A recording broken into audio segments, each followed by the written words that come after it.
1, 2, 3, 4. 5, 6.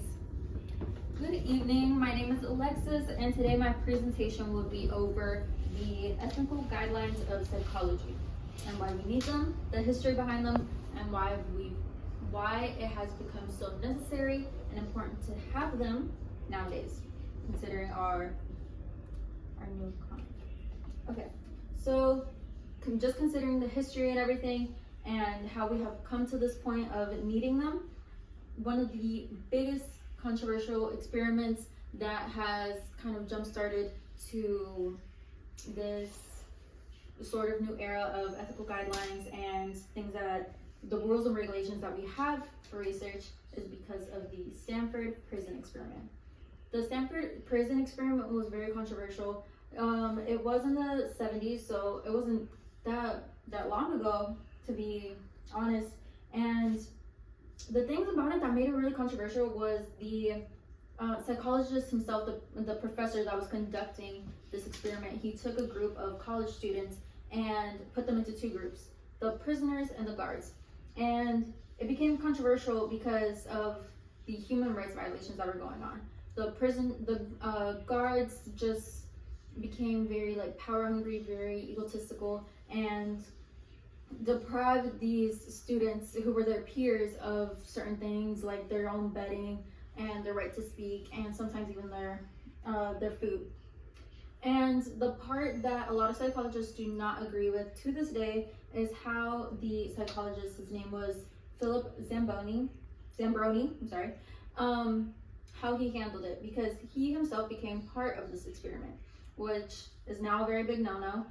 He himself became kind of like the game warden for this makeshift prison, and he became more researcher biased in his position towards the guards. So until someone stopped him, he didn't really see anything wrong with what was going on, and that became very dangerous because things just kept getting more and more extreme.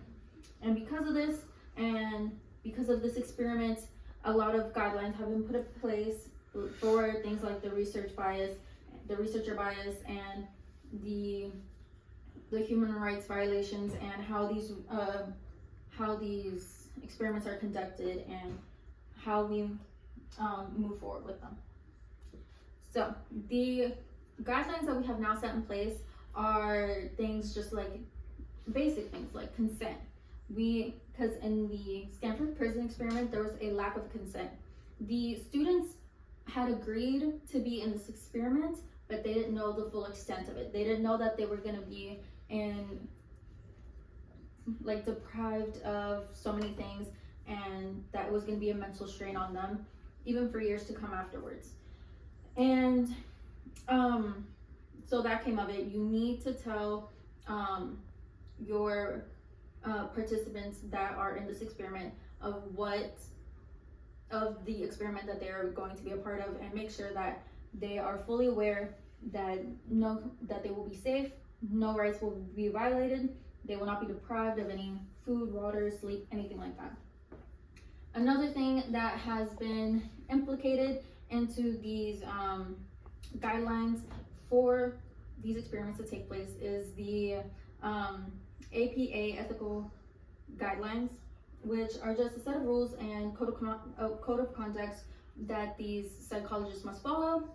And it's kind of their peers that keep them in check with things like a peer review journal, where their peers of psychologists review the experiment and the outcome of the experiment and give them kind of feedback on it, and just let them know how they could have done better, how they could have gotten better results, and everything like that. Another thing is the IRB, the Institutional Review Board, which is a committee made up of psychologists who will review these proposals for these experiments, make sure that they're following these ethical guidelines, and that these experiments taking place have a purpose. They're not just being conducted for any reason, but that they have a purpose that will serve their community, and that will serve the human race. So these are very, very important for research that is done, because this research that we need is how we sort of learn how our society runs and our social norms and why we have these social norms. So yeah, so that is my presentation. Thank you so much.